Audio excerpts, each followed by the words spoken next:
October 3rd, 1993 was certainly a monumental day in my life. In fact, I don't think there's been another event that has come anywhere close on the emotional side of the scale that would even begin to touch what happened to me and the other guys from Task Force Ranger in Somalia. This was the most significant military event in my 28 years of service. It was the most significant military operation possibly that this nation has experienced since Vietnam. This is the largest single fight since the Tet Offensive, ground combat. I mean, this had everything that soldiers could be called upon to do in here.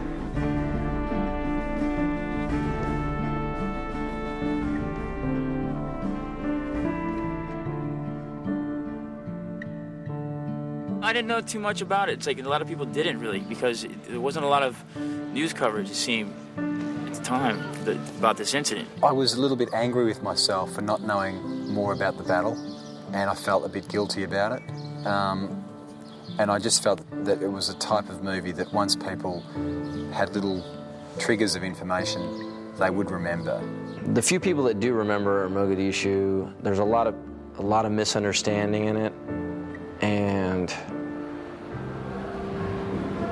really, I don't think there's a lot of people that don't know what happened over there or have no clue. I think the only vision that's ingrained in anybody's head, to get them to remember a period of time, was to say that, do you remember the time that they were dragging an American body around the street?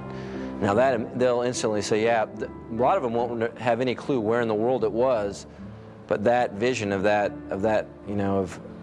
pilot getting drug around is ingrained into people's minds. I remember pictures of Durant.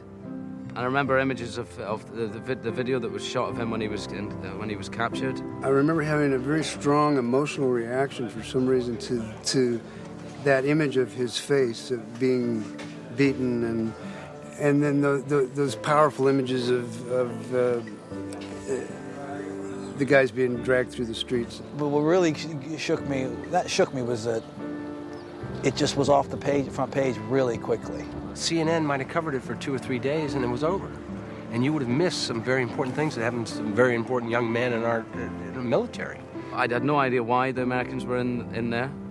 I had no idea that they were pulled out of there just after this. I didn't know that they'd been in doing missions prior to this, and that this one just went all wrong. I'm almost embarrassed that I didn't know more about it, and now that there has been this fabulous book, and now that we're doing this movie, I think a lot more people can become aware of what this day in hell was like for the Americans and the Somalians involved. These kind of things happen all the time, and they just pass right by your life, and if you don't take time to take a look, you forget what people are doing all around this world. It's not just America, but all over the world. I hope people realize how small, Mogadishu was to the public. It was such a huge thing to everybody involved, and all the families that were scarred for a long time from it. This film has immense responsibility for the events that occurred in Mogadishu, in that history has poorly recorded the actual event the way it in fact did happen. It has poorly recorded the bravery and in fact the winning, if you will, of the combative elements on the ground, the U.S. elements. It has shown them in a very poor light. It's really important to document these events for history and for future generations, and film is a very easy medium for people to grab hold of and get lots of information in a very short period of time. The fact that it actually happened and not too many people know about it or know that much information about it, this will help educate people about the incident and the event and pay tribute to those guys that sacrificed their lives. 18 young Americans died on the streets of Mogadishu, and I think that it's very important for us to honor their memory, to remember that sacrifice.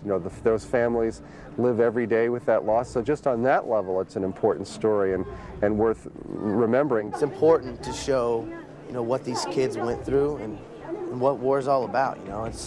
thrown into a situation, and a lot of people say that, you know, a lot of controversy about this, that they shouldn't have been there. But that's not what it's about. It's about, you know, a group of men that were assigned with the task that had to do their job. And as far as I'm concerned, they did their job. And I think this movie will show that when they were faced with adverse situations, you know, they conquered, overcame, and, you know, they did what they had to do. The interesting thing is you speak to the people that were there and people in the military here, and it's never really viewed as a disaster or as a bad mission, because they still got key personnel and they got them out, and it's more, I mean, it's always a tragedy when people lose their lives, but I've since understood that they're right and that the mission was successful in so many ways.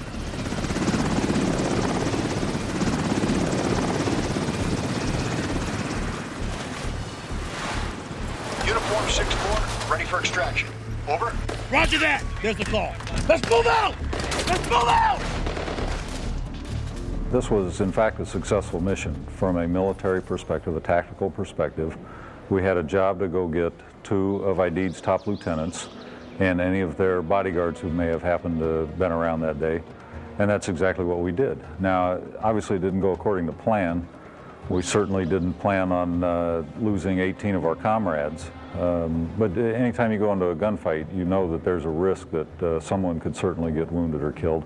What I learned first and foremost, so it's probably the hardest thing for me as a young soldier, is that when we send American forces, you know, the reality is that in combat, armed conflict, you know, soldiers, good, well-trained young men are going to die at the hands of a inferior enemy. That is reality.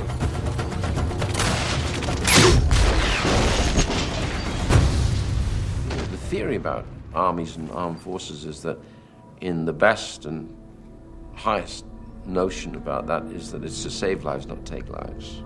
Nobody wants to go in there and shoot. Everyone wants to go in there, get in, get out, and be efficient. And not a shot was fired would be ideal, but of course that was not to be.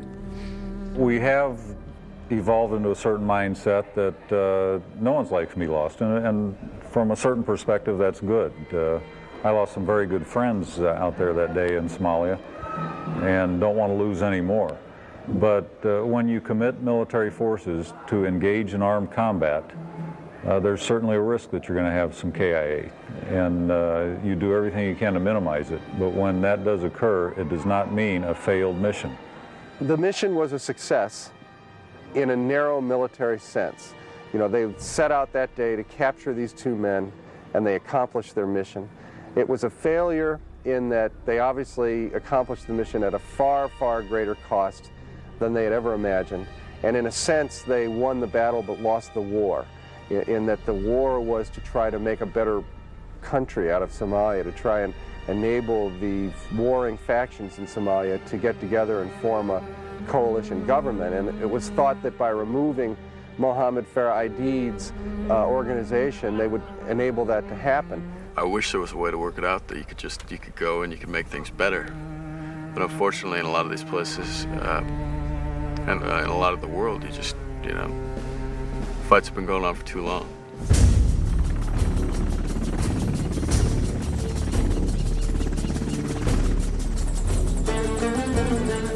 I think it's pretty hard to come in and change that history in a 30-day, 60-day, 90-day period. That's been going on for thousands of years.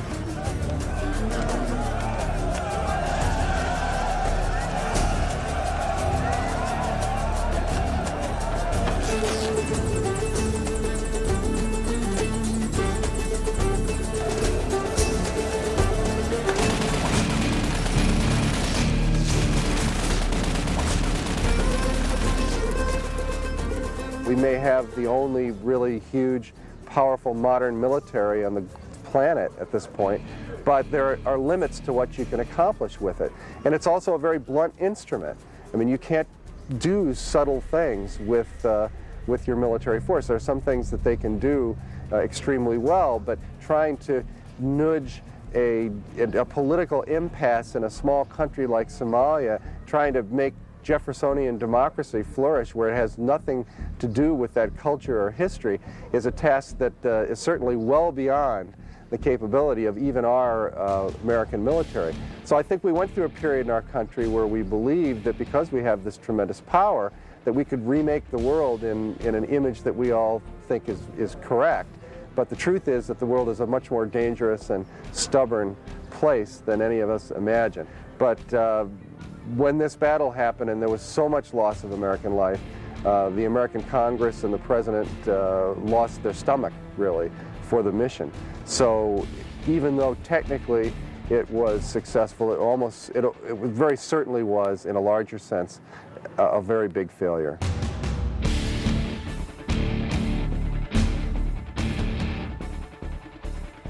This is a very important turning point in American and global foreign policy, because seeing the body bags come home affected decision-making for years to come, and that's why possibly millions of people were hacked to death in Rwanda.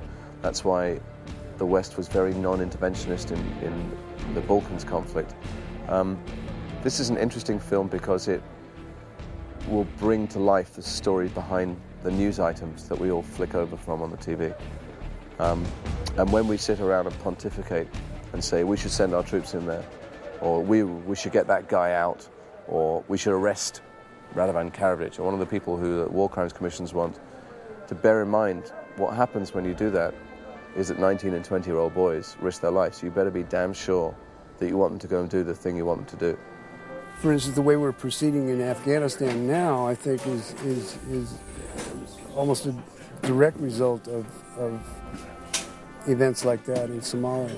The caution, the way this attack and retreat kind of stuff, and not setting down and trying to establish a ground force right away, and all of that, I think is very cautionary now.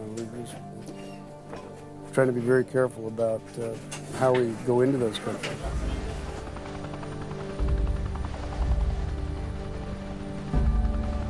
I do believe that there is a lesson to be learned, and I hope that folks will come away from this movie and realize not, oh, that's so terrible, we should never use the military. They ought to come away saying, that's a damn brave bunch of men that we have out here. And I'm very happy that we've got people like that serving our country. I want them to walk out of the cinema feeling as though they were in the Humvee with us. They were in the Alamo with us. They were in that Target building with us. I really do think they'll come out of the film feeling as though they've been through the battle with the soldiers, with the actors. I think it's going to bring home to Americans just what these guys have to endure and how heroic they all are. And we need people like this to help us stay free. We have a lot of American soldiers there who are in Somalia and who did a hell of a job, and it went unnoticed in a way. And I hope that people will kind of give the guys credit, and because what they did there was truly amazing. I mean, we don't ask for thanks. I joined the military to serve my country. I don't need a pat on the back for it. But for people to realize there are real humans behind this machine that provides freedom to this country, you know what I mean, and tries to help out the world. Sometimes things go wrong, but at least we're trying to do the right thing out there, I believe. It's the femoral artery, but I can't see it, which means that it's retracted up into the pelvis, which means that I have to find it and clamp it. The only way to stop the bleeding, I got no more IVs, so I'm gonna need you to assist. I hope they realize what these guys went through, and it's a true story, and when they see it, they're gonna say, my God, they actually went through that and got out. And for them to know that there are guys out there doing this in places around the world that half the time they don't even know about, and to do them respect. So I think that a lot of people forget actually how horrific war is. They forget how it affects people's lives, and for a lot of people it's something they see on CNN, and it's not real. A lot of war movies have, glorified battle in general. from my experience, there's nothing glorious about combat and about war and about battle. It's as I said before, it's terrifying and it's horrible. This movie is just absolutely brutal. It's not. There's no sentiment. It's. You see a bunch of young guys, poor guys, and guys like myself, mid-30s, get their asses shot off. It's a really horrific situation, and what you can't help but sympathize with the people that find themselves stuck in the middle of it, namely these American soldiers. But I don't think that the film takes a strongly pro-American line. Obviously, you're with the American soldiers for the majority of the film, but it's not a gung-ho presentation as far as I can tell. I actually think that would be as insulting to the men that were there and the families of the men that died there as anything else. For me, it's not so much about the bravery of the American troops or the injustice of the Somalians. For me, war is wrong, and that is the basis for me, with which I hope people take away from this film. I just hope they see it as an anti-war film. I think any war film is an anti-war film, really, and particularly in this instance. Well, as I've matured, and I think as maybe the country's matured, we know that war is truly ugly and horrible. War's shit, we should always try and avoid it. So I think if you make films that are graphically violent and realistic about it, and you see what the horror of people being blown up or losing limbs and things like that, although it's shocking to see, it's much better than a kind of goody-baddy war film where the good guys win at the end, and you're unaware of the people who are dying or maimed. It's very easy to say war is futile, don't do it. But I think what's unique about this is that war is futile, but sometimes it's also unavoidable, and we're also going to have to keep continuing this sort of thing.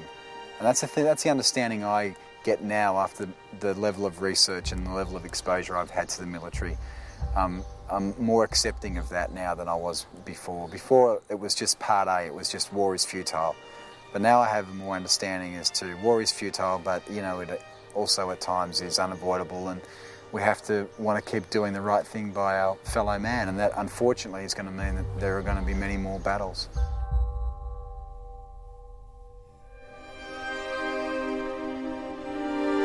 It doesn't glorify war or why we were there or who was right or who was wrong. There are two sides to every story. Somalians are not bad people. I mean, I don't know what you would do if someone came to your neighborhood and started, shelling you. You have to defend yourself. No one was right here. It's just insanely and incredibly unfortunate what went down. There's a lot of people that died in Somalia. There are 18 U.S. servicemen that died. There are Pakistani soldiers that died. There are many people that died. There are two sides to every story. I think that this story, the telling of Black Hawk Down, will shed some light on the fact of, sometimes the best laid plans just don't work out. It is as close to what happened as we can get it with telling the story of these guys and making it, taking some dramatic license to make it, to have the story structure and the arc and the pace and all of those things, but it's really a documentation of what happened. The ideal thing in all of this, I hope, is that this film can be seen by both factions and say, that's what happened. Everyone was really efficient, and at the end of the day, like all wars, no one really wins. You just count the cost.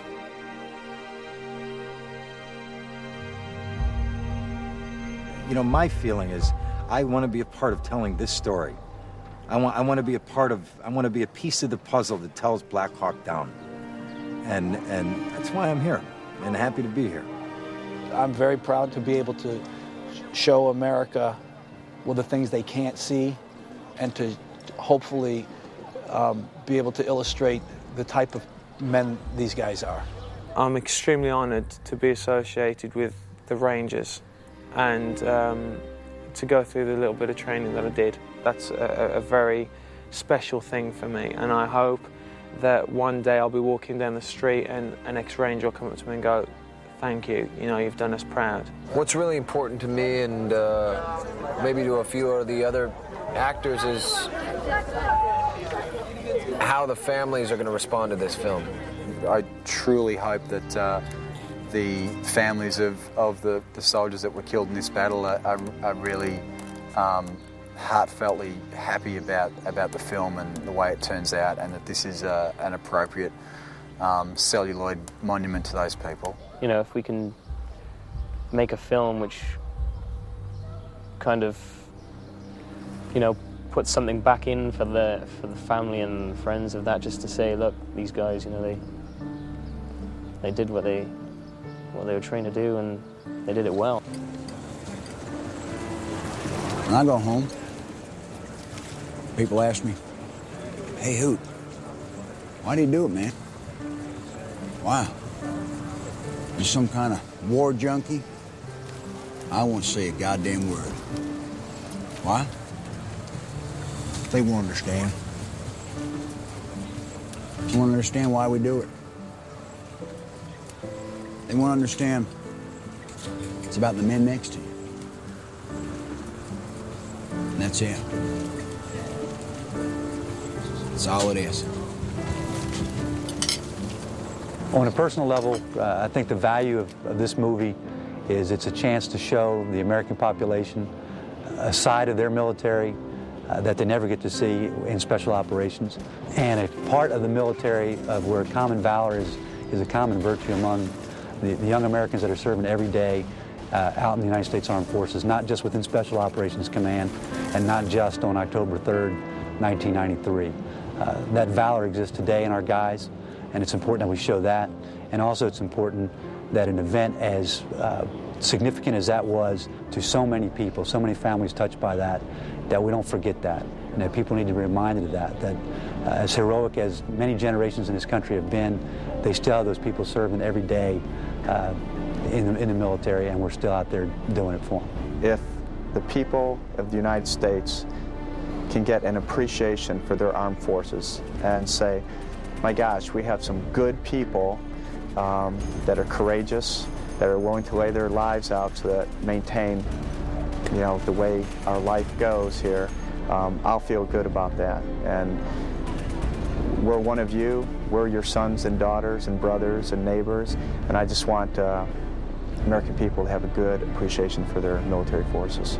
What I would hope that every viewer of this movie would take away from the movie is an understanding that they didn't have when they walked in that theater about what the United States military does, the extremes and the sacrifices that these soldiers are willing voluntarily to offer up any day of the week in pursuit of our nation's goals. And what I want this country to know, and anybody that views this to know, is to have an understanding of the heroism, the dedication, the professionalism, the quiet professionalism that is out there in the United States military today. And even though most people probably won't remember a lot about this particular mission from 8 or so years ago, they will come out of that and say, look at the dedication and the sacrifices and the professionalism, the heroism that these soldiers today exhibited and are willing to do whenever called upon by their nation. For obvious reasons, it's important to me that the tale get told accurately and realistically, and we don't miss the fact that that was not a failed mission. It was not a debacle. It was some damn good soldiers went in and did something that I'm not sure any other military force on the planet could do against those odds.